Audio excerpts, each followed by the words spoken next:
the American heart, and it's time we stand and say that I'm proud to be an American, where at least I know I'm free. And I won't forget the men who died, who gave that right to me. And I gladly stand up next to you and defend her still today. 'Cause there ain't no doubt I love this land. God bless the USA.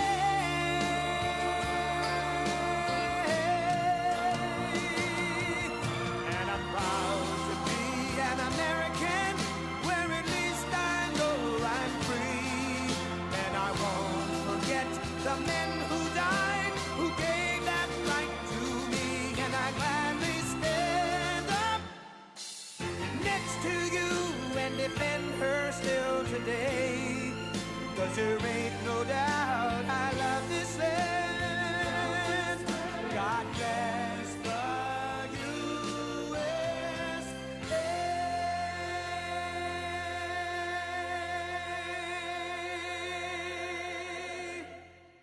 Wow. A lot of friends. Sit down. We have a little time. Just everybody. Thank you very much. And to our great speaker, Speaker Johnson. And hello to the men and women of one of the most consequential Republican majorities in history. It's not a big majority, but it's just about the most consequential. The job you've done is incredible. And they are members that are warriors and really people that are for the American people, and that's why you're doing well, and I think that's why we're going to continue to do well. We're fighting a little tradition, you know, historically the person that wins, Democrat or Republican, wins the presidency. For whatever reason, it doesn't work out, but we've done a lot. I don't know, I think we had the best first year of any president ever, and that includes you. You came along with me, you made it happen. So with your help and hard work, we're making America great again, and we're doing it much faster than we thought, and it's better, stronger, and our country is doing really well. I mean, at a level that nobody thought. We took a little excursion because we felt we had to do that to get rid of some evil. And I think you'll see it's going to be a short-term excursion. How good is our military, right? Amazing. How good. Short term. Short term. Thank you. They're great. You know, we all together, in my first term, we rebuilt our military. And I didn't know I'd be using it so much in the second term, but we have a military like no other. It's not even close. But I especially want to recognize the rest of our amazing House Republican leadership team and so many of my friends that are congressmen, some senators. We have some great people in this room, but including Majority Leader, a real brave guy, because I know the real story. I was there that night with him in the hospital when he was given a very small chance of living by a doctor who was very good, by a wife who was desperately in love with him. She cried so much. Because I've seen the other two. I've seen guys at the end of the line, the wives aren't exactly shaken up.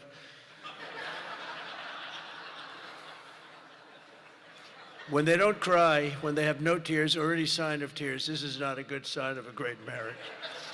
But he must have a great marriage, because she was just devastated. She was going to lose her guy.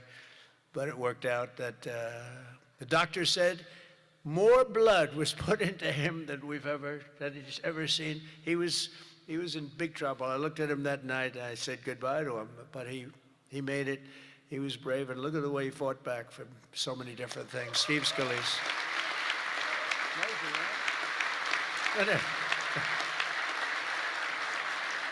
And we have another one, Tom Emmer, who I really got to know over the last few years, and I'll tell you, he's a winner. He's a champion with another great wife. We got good wives up in there. Let's say great wife, fine husband. But Tom is just a real champion and a winner, and you have a problem, you go to him, he gets it solved. So thank you very much, Tom. Great job. You've done a great job.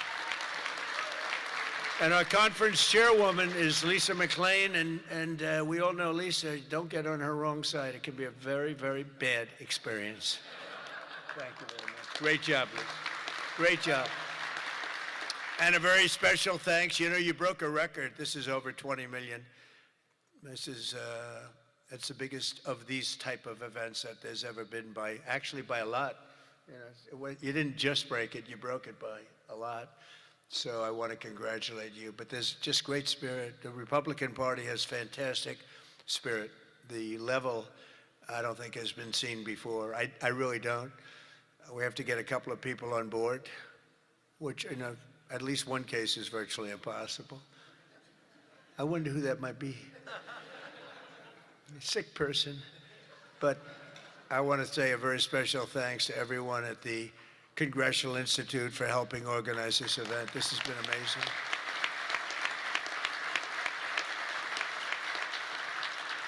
And over the past 9 days, we've been reminded of how vital our Republican majorities are. And it's, you know, it's America's future. We're really fighting because these people, you saw the other night at the State of the Union, you saw these people. They wouldn't stand for a mother who just lost her daughter by having her throat slit from behind. They wouldn't stand for the helicopter pilot who just got the Congressional Medal of Honor for landing safely in Venezuela, a helicopter with a lot of soldiers on that helicopter. And he was able to land it safely, and his leg was practically ripped off. And for those people that know about helicopters, you land them pretty much with your legs, right, Tom? You land them with the legs, and he was in bad shape, and he got that. Not only landed, he landed in exactly the right spot at exactly as blood was pouring down the aisle, which didn't make all of those soldiers in the back feel too good. They're looking at a pilot who's bleeding out. But they didn't want to stand for that. They didn't want to stand for a 100-year-old soldier who had left a legacy of bravery. Everybody talked about it for years, and it was time for him to get the Congressional Medal of Honor. They didn't want to stand for him. There's something wrong with those people, and we can't let them ever be in a position where they can lead this country again or destroy this country again, because we almost lost this country. This country was close to being lost. The representatives in this room provided the pivotal votes in securing a record $1 trillion for the United States military this year, and now the world is witnessing the importance of that investment with one of the most complex and stunning operations ever conducted, and that's Operation Epic Fury. That's a great name, isn't it? Epic Fury. That's even better than Midnight Hammer, which was pretty good too, right? That was where we knocked out their nuclear potential. That was a big day, because if we didn't do that, they would have had a nuclear weapon within 2 weeks. And I think we'd be in a lot different situation. And then you had, of course, what they did in Venezuela, how that was just so far so good. We've done a real job. We've got all good ones. If you go back and you look at Afghanistan with Biden, one of the worst, I think the most embarrassing moment in the history of our country. If you look at what happened with Jimmy Carter, also with Iran, but if you look at what happened with the helicopters and the hostages, it cost them the election. It was what a mess. The world respects us right now more than they have ever respected us before.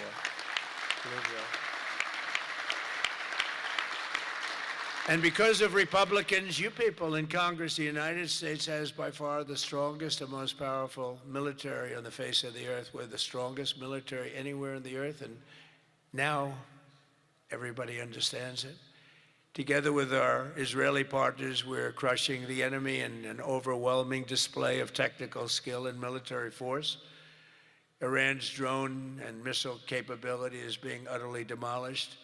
The Navy is gone. It's all lying at the bottom of the ocean. 46 ships, can you believe it? In fact, I got a little upset with our people. I said, what quality of ship? Excellent, sir.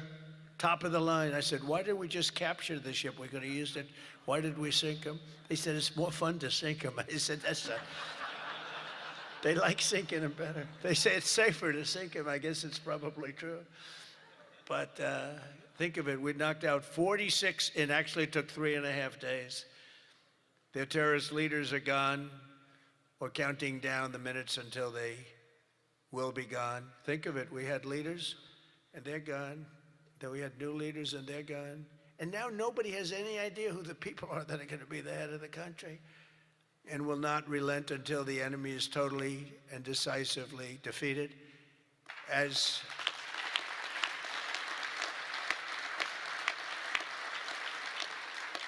remember, Iran did so many bad things. They were really, if you look at Soleimani, who was taken out, as you know that, but you know who.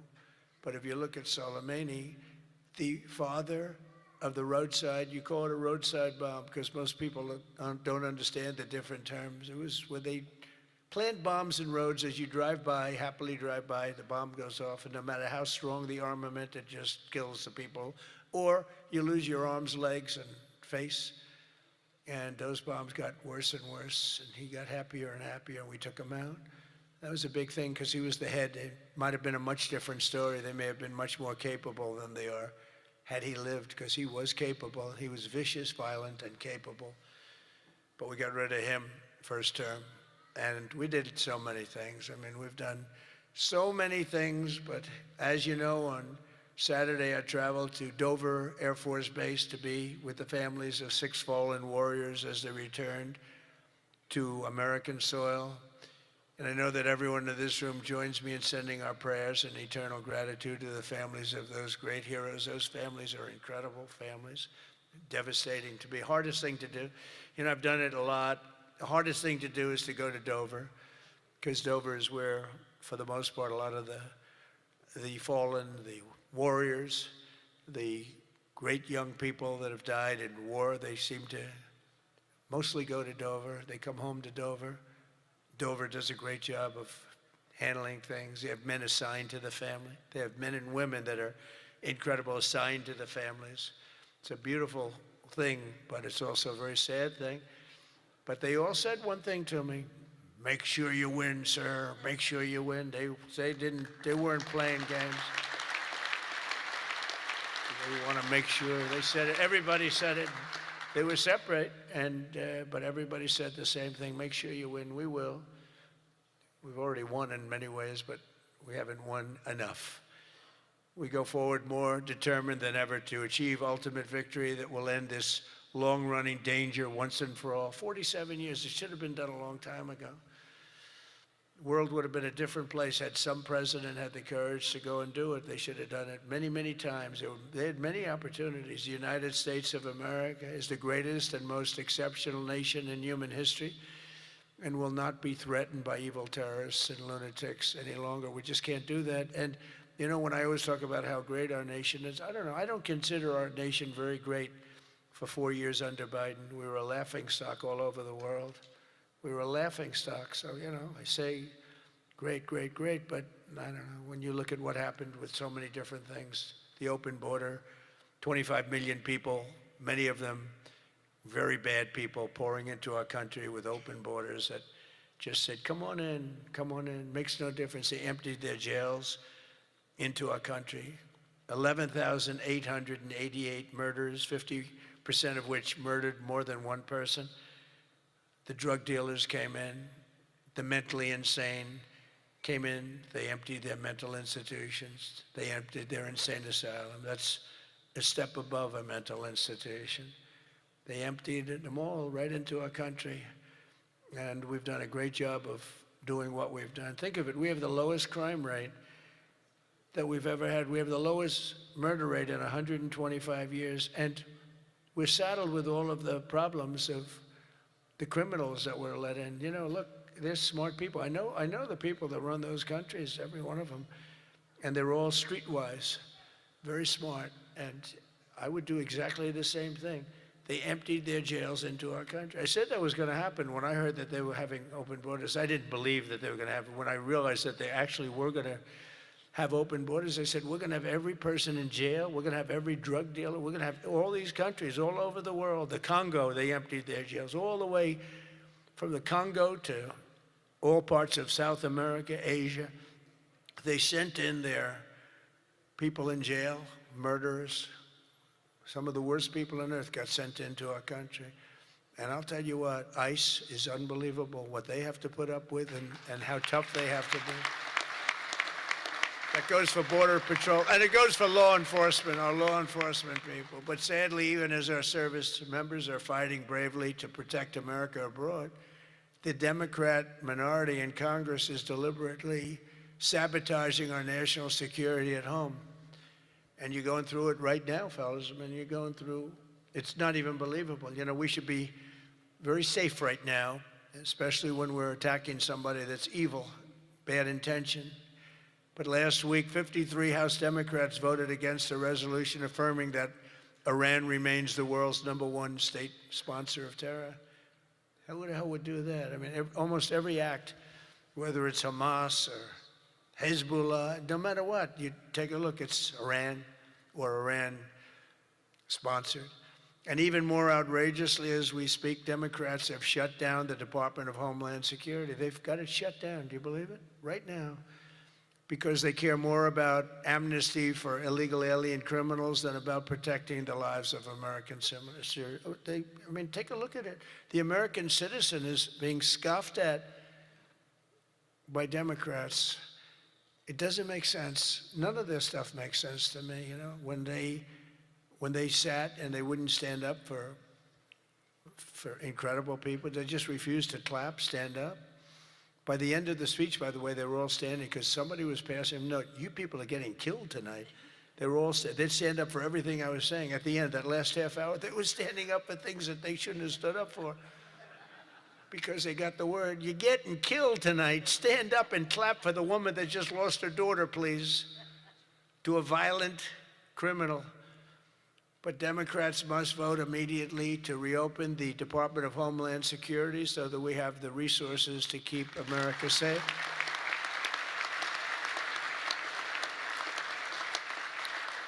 And under our pro-America, pro-worker, pro-family agenda, our country is winning again and America is respected again. And I think we have a country that's as hot as it's ever been, ever before, maybe hotter. And I say it all the time. The king of Saudi Arabia said it to me better than anybody could say it. He said, you know, I get along with him very well, very smart person. He said, you know, a year and a half ago, your country was dead, absolutely dead. We never thought it was coming back. And now you have the hottest country anywhere in the world. It's true. We're the hottest country anywhere in the world, by far. And that's before we showed off our military strength with Venezuela and now with Iran. You know, Iran was supposed to be this big, powerful country. We wrapped the hell out of them. And, you know, I don't know when they cry uncle, but they should have cried it 2 days ago, right? But they don't have anything left. In our country, inflation is plummeting. Incomes are rising. The economy is surging. Our border is the most secure at any time in American history. And the murder rate is the lowest in 125 years. That's before my father was born. My father was born 6 years later than that. I don't know if he'd like me to say that. Never liked to talk about his age. He said, don't talk about that. But think about 125 years ago, 1900, the year 1900. The stock market has set 53 all-time record highs since the election. And it's going to go a lot higher as soon as we get rid of this stuff that we're doing right now, that we really had no choice. I mean, I asked people, I said, would you rather do this or would you rather go along nice and smoothly, but eventually have a catastrophe the likes of which perhaps the world has never seen? And just about everybody says, except for lunatics, said, no, you had to get it done. Should have been done a long time ago. The average 401k is up almost $35,000. Think of that. It's at the best they've ever done. And I think you're going to see some real numbers when this gets, because this was always a dark cloud hanging over not only Israel, which was going to get wiped out. You know, if we didn't do that B-2 attack, Israel would have been wiped out. They would have had a nuclear weapon within 2 weeks after that. And even now, I think they were looking to take over the Middle East because when you look, and we have pretty good proof, all of those missiles that were so stupidly aimed at Qatar, Saudi Arabia, UAE, they were all aimed, and others, at countries that were sort of like, leave us alone. They were all right. They were sort of neutral. but they weren't doing it. All of a sudden, they're getting hit with missiles.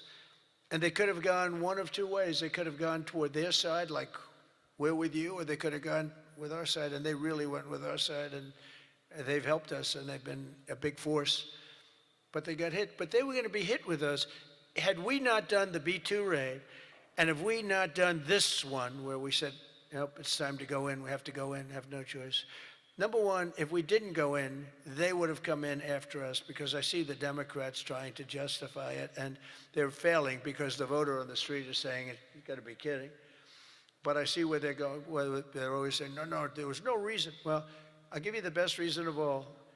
Within a week, they were going to attack us 100%. They were ready. They had all these missiles, far more than anyone thought, and they were going to attack us. But they were going to attack all of the Middle East and Israel. And if they had a nuclear weapon, they would have used it on Israel. And this was going to be a major attack. And they had all of those missile sites and all those launchers that we got rid of, about 80% of them right now, by the way. Got rid of most of the, it's died down to a trickle. They have very few launchers left. What our military has done is amazing. They wiped out almost 20%, maybe 22, 23%, but the rest are going very quickly. And the missiles have been largely knocked out.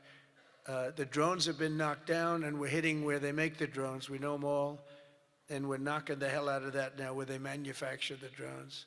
A lot of work, a lot of brilliant work, but we're going to have a much safer world as soon as it's finished, and it's going to be finished pretty quickly. With the help of our House Republican majority, we passed the largest tax cuts in American history, and we have to be talking about it.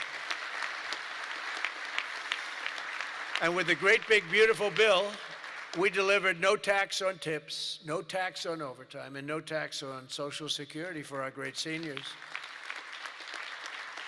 And we did something else which is great that nobody ever talks about, Tom, and we have to talk about it. We made interest on auto loans fully deductible. That's never happened. We've never had that. Rich people always get deductions, but middle-income people, people that have to struggle a little bit, never did. But now they can deduct the interest paid against their taxes. We have one little proviso, and I put this on, it's very important, only if the car is made in America, all right? That's going to have a huge impact. That's going to have a huge impact. We passed the Trump accounts to give every child in America a head start on the American dream, and that's so good. It was, I'll tell you, the Dell family, Dell computer, put up $6,250 million. Think of it. He started with very little, nothing, very, very little. Started making computers on his bed, and he said, yeah, people started liking them better than the ones from the store. And he never stopped. And he can write a check for $6,250 million. He said, and his incredible wife, Susan, they said it's the best thing they've ever done. He's so proud. He's going to do it again. Going to do more. And we have a lot of other people. A lot of very rich people are doing it. A lot of people that aren't so rich are doing it. They're doing it for their kids, but it's turning out. So a young child turns 18 or 21, and all of a sudden they have $100,000 in the bank. What a difference that is between having that and having nothing. And it could be more than that. It could be a lot more depending on what happens with the world. And we passed 100% expensing and bonus depreciation on all new equipment, factory construction and investments, and that's what made our first term. We had the greatest economy in the history of our country in the first term, and this one's going to blow it away. Again, we had a little pause, but it's not a very big pause. With your help, we also passed the largest regulation cuts in American history, ending the Green New Scam, one of the greatest scams in history, and massively increasing production of American oil, natural gas, and clean, beautiful coal. We brought coal back. You're not allowed to say coal without clean, beautiful. Got to be clean, beautiful. China uses coal. They're building about 65 massive coal plants right now. But China, great respect for China, but they make all the windmills, right? The only thing they don't do is use the windmills. They make them. But try finding wind farms in China. There aren't too many of them. In my State of the Union address, I laid out an ambitious agenda that should be our roadmap this year, and It's starting with lowering the cost of living. You know, they gave us a mess. We inherited a mess, an absolute mess. And the mess was many things. They were bad with our military. They were bad with everything. I mean, I said, name one thing that they did right. They can't name one thing. But they also gave us very high prices. And then they said the word affordability. That's the first time I ever heard it. They said affordability. My first day in office, they said affordability. They're the ones that caused the problem, but we're really bringing down prices big. Do you notice you don't hear that word anymore, Mike? They don't say it anymore because we brought down prices so much. So our message is simple. Democrats created the high prices, and our policies are totally ending them, and they're ended, and we're doing better. We're even bringing them down further. They'll be way down, and we're bringing, you know, if you go back into the last period, I would say, I think it's 2.5 months, 1.7% inflation. 3 months, 1.45% inflation. Think of that. Whereas they had the highest inflation in the history, the single highest inflation in the history of our country. Now, you know, I always say this. They say 48 years because I don't want the fake news to get me on this. They say it wasn't history, it was 48 years, that the inflation was the highest in 48 years. But I don't know, in some ways 48 years sounds even worse because it's very specific. Yeah. But they had the highest inflation probably in history, but in 48 years, we inherited that. One of the first targets must be the crushing healthcare. We have to crush and take over the healthcare situation, which we can do. For the first time, we can do it since the passage of the Unaffordable Care Act. Big insurance companies have gotten rich. They've made money like practically no other companies have made, with our government giving them hundreds of billions of dollars, and their stock prices soaring to up to 1,700%, 1,000%, 1,200%, 1,600%, and even 1,700%. The government gave them essentially trillions of dollars. And I want that money to be paid to the person, not to the insurance company, and let them go out and buy their own health care. And people love it.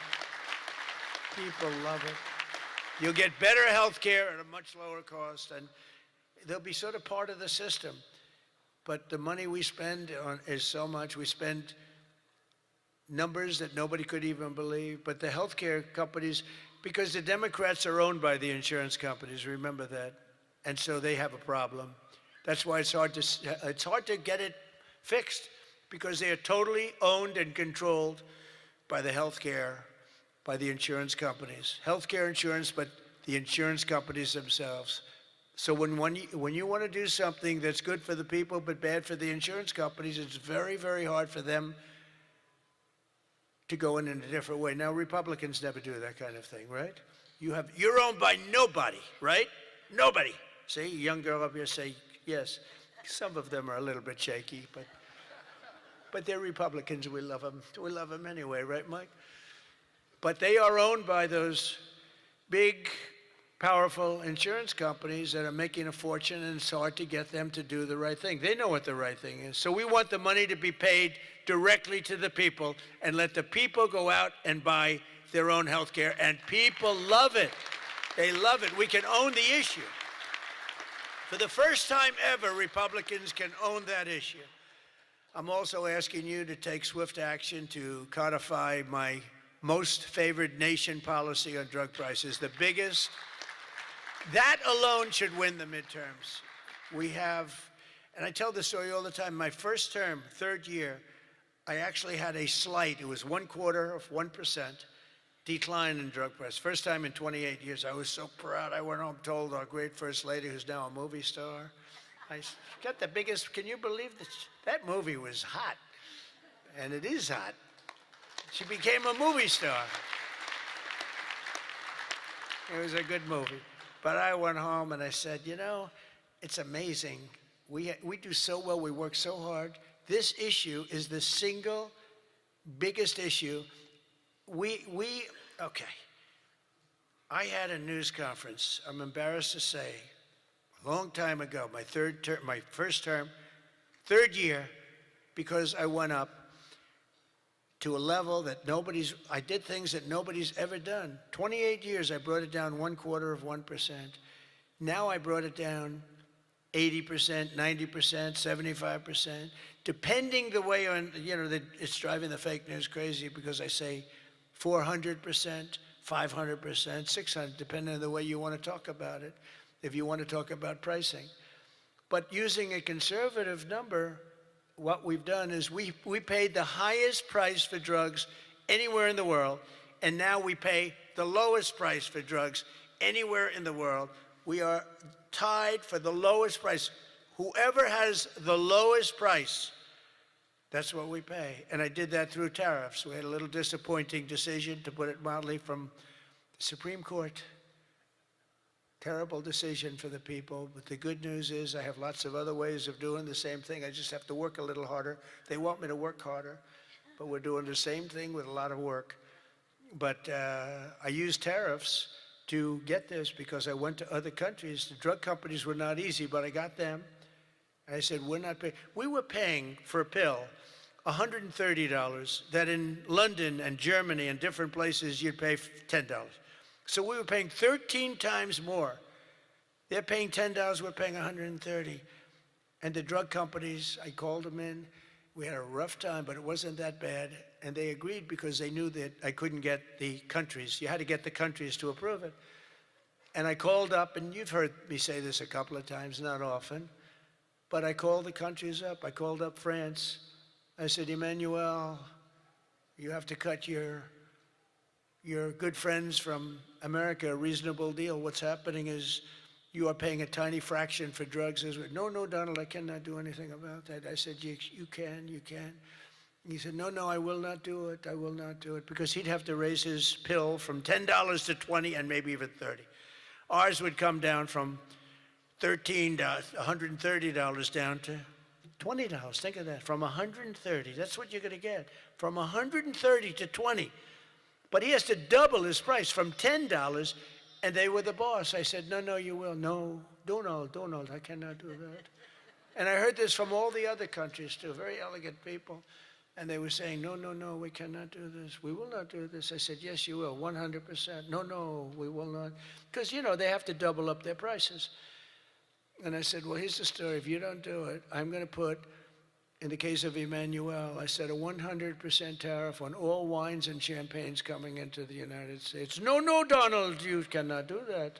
I said, I've already got the legislation. It's right in front of my desk. I'm going to sign it. Emmanuel, he said, Donald, I will agree to this. So he agreed.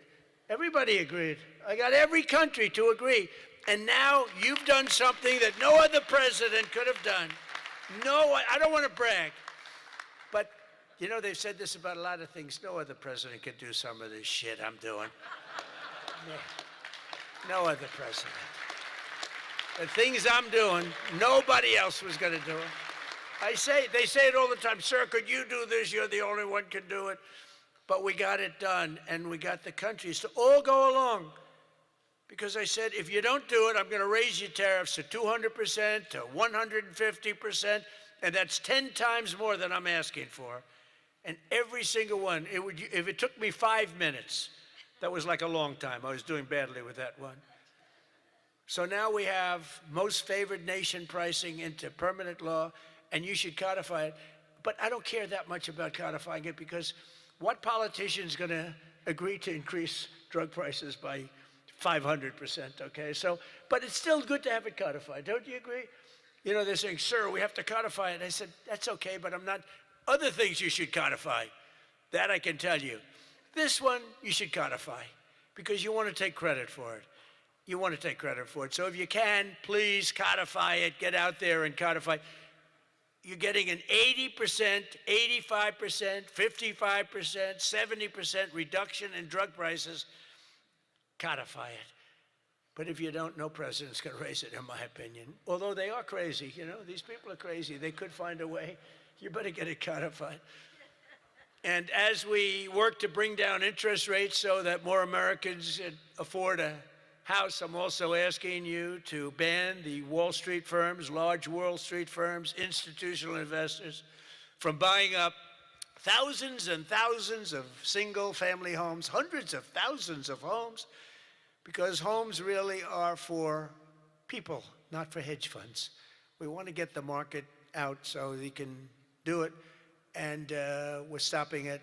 We want people to be able to buy a house. It's the American dream. Buying a house is a part of the American dream.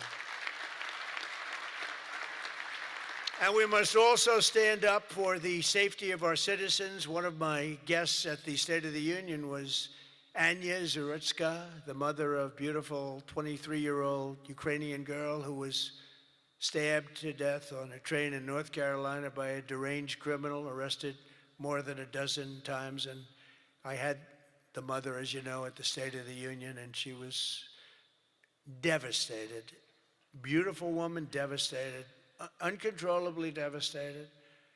And we couldn't get one Democrat to even clap. The Republicans clapped and went wild, and they loved her. Not one Democrat in that whole room even thought about clapping. They sat there frozen-faced, disgusting. House Republicans should get every member of Congress on record and pass a tough new crime bill that imposes harsh penalties for dangerous repeat offenders, which this nut was, cracks down on rogue judges and prosecutors, and ends no cash bail once and for all. No cash bail is a big part. I mean, you have a man murder somebody, and by that afternoon, he's out on bail. No cash bail. It's a huge problem. We also need to end deadly sanctuary cities, and you have bills before you now, and you're working on things, but hopefully you can do that, Mike, because it's terrible. They're sanctuary for criminals. That's all they are, sanctuary for criminals. They fight ICE all the time. That was the problem up in Minnesota. They had a lot of criminals in there. They wouldn't give it to us. And to stop illegal aliens who cannot even speak English from driving 18-wheel tractor trailers. They have no idea what they're reading. I wouldn't be able to do it in their countries. There's arrows, and there's speed limits. They have no idea what they're reading. And in many cases, they're on drugs on top of that. We need to ban any state from granting commercial driver's licenses to illegal aliens. Have to do it.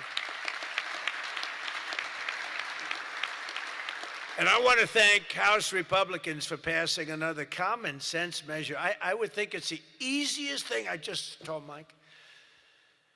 You know, you were at $19 million. I have to say this because I've never contributed. I was a huge contributor for years and years. Once I became president, I never contributed any money because the greatest thing about being president is I no longer have to contribute. Nobody ever asked me for money. They asked me for my endorsement. I've endorsed just about everybody in the room. But keep winning, right? Yeah. 124-0 this Tuesday. 124 wins, no losses. Is that good? And there were some rebels. We endorsed a few rebels, right? A few that Mike was saying, it's going to be a tough one. But we're 124-0. But as president, nobody ever asked me for money. And as president, you know, like as president, you sort of don't make campaign contributions. Right? It doesn't even. But I heard you were at $19 million today. I said, has that ever been done? No, sir, it's a record, but 20 would sound better, right, Mike? Yes. He said, I'm going to give you $1 million. It's the first time I've done it. I never did it before. I never did it before.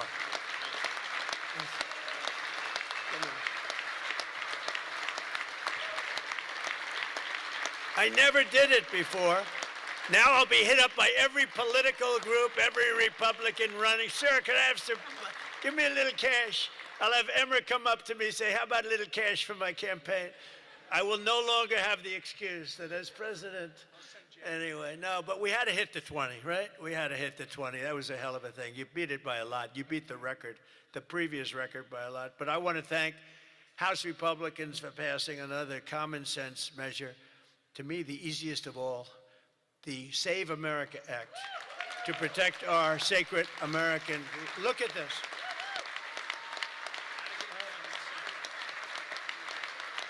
Look.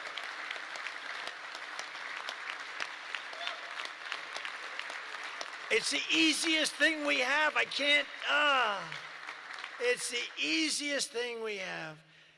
Now, the problem is you call it the SAVE Act, and nobody knew what the hell the SAVE Act. Have you been seeing, I've been working overtime the last month. It's called the capital the Save America Act. And I saw Schumer yesterday, we will stop Save America. He's getting killed. They can't do it. And then the things within the Save America are so good. But just the title. So we had that with MAGA. Greatest name of all time. Make America Great Again. MAGA. It just worked. You know, I had something, Keep America Great. It was good, but it didn't have that MAGA. You know, there was nothing you could see. I had CAG. And CAG, I said, you know, no longer, that's not good. But MAGA is great, and we'll always respect MAGA. We love MAGA. We're never going to let you down with MAGA. But this one's even better if you think about it. This says, America. We're going to save America. The Save America. How can they fight us? The Save America Act. And I've watched them. I watched Schumer, who's horrible. What a horrible politician. He is now a Palestinian officially. He is registered as a Palestinian. He's taken the biggest turn of any human being I've ever seen. He's gone from totally pro-Israel to totally pro-Palestinian. He wants to protect the Iranian people that are quite nasty. But it's very simple. All voters must show the act. Voter ID. Ready? This is not complicated. Voter identification. Now, I have a whole list, but I don't want to put, I have like hundreds of things on the list. If you go shopping, if you do this, if you buy a car, if you license a car, if you point to everything you need to have identification. So all voters have to show identification, ID. All voters must show proof of citizenship in order to vote. So you have ID and you have citizenship. So far, good. No mail-in ballots except for illness, disability, military, or travel. Mail-in ballots are a disaster. Jimmy Carter, the best thing he ever did, he headed a commission after he was president. It was the single best thing, and he did a thing on mail-in ballots. He said mail-in ballots should not be allowed because they are inherently dishonest. And we have seen it time and time again, and we just keep going with it. And I put that down as a top 3. Look, no mail-in. Now, you have the exceptions for the military, and I would even say foreign-based military. But for the military, for disability, for illness, and if you're traveling, you have an excuse. And I was lenient on that. But those 3 things. Then I added 2 more. These are best of, best of. These are called best of Trump. We should also add on to this bill. And so what I've asked Mike to do is to draw a new one with these few things added. And let's go for the gold. Let's not just get one like voter ID, but, it can be given to you by your daughter. Your daughter, she has to be of age, like above 6 years old, she's allowed to say. You had to see some of this stuff is so bad. They're doing everything possible because they know if we get this, they probably won't win an election for 50 years, okay? And maybe longer. And they're going to fight like hell. But boy, do they get killed. Because even the Democrats, you saw the numbers today, Democrats voted 86% that this stuff should be passed. The Democrats. With Republicans, you're at 98%. But Democrats are at 86%, except for the people that run the Democrat Party, because they want to try and win elections illegally. It's the only reason you vote against voter ID is because you want to cheat. There's no other reason. They come up with reasons. They say, it's racist. That's their number one, racist. Then you have to explain it, and they're just sitting there mumbling. They can't explain it. And it's actually very insulting when they use the term racist. Very insulting to the people that they're trying to so-called defend, but they're not defending. Then I wanted to add 2 more to it because they're, I say 95%, maybe 100%. No men in women's sports, very simple. Add that in. And I wanted to add in one other, I'm not even adding in no open borders because, there's some people that like open borders. These people are crazy, but that's okay. Because I want 5 things that are like close to 100%. No transgender mutilation surgery for our children. You can't have transgender for our children. So those 5 things, voter ID, citizenship, Mail-in ballots, no mail-in ballots, right? We don't want men playing in women's sports. That's got to be about close to 100%. We don't want men playing in women's sports, and no transgender mutilation of our children. Now, that should be the easiest thing to get past that you've ever had. Each one, it's best of Trump. Those are best of Trump. I have some that are very popular, but I wouldn't put them in that category. This is the #1 priority. It should be for the House. And I'd like to ask Tom, Steve, Mike, all of you, if you would, I'd like to have you go back and Lisa, hello, darling. She was screaming her affirmation of what I said. The kid went wild. She was so happy that somebody finally said, let's vote on this. Lisa, you're going to get it done. Okay, I'm going to count on you. Forget the men up here. I'm going to count. Deal. But it's actually a matter in a serious way of national survival. We can't have these elections going on like this anymore. You know, you use paper ballots. If right now they have watermark, it's so safe, it's so good. You put it, it gets under a light. It says, you know, a code. It's very, very hard to cheat. Another thing, and I don't even bring this up, it costs 7% the cost of those crazy machines. You know, I love the machines where they get the machines, they spend all this money, and they announce during the election that the tabulation will go along for another 3 weeks. Right? With mail-in voting, you know, there's not a country in the world that does mail-in ballots anymore. They tried it. France tried it. It failed. They go to paper ballots. They're all doing paper ballots right now. Most of them are doing paper ballots, except us. And nobody is doing what we're doing. And there's no elections so corrupt as the elections in the United States of America. And we can solve them with this. And the reason I put those other two that have not much to do with it is because they are equally popular, and I think it might help us.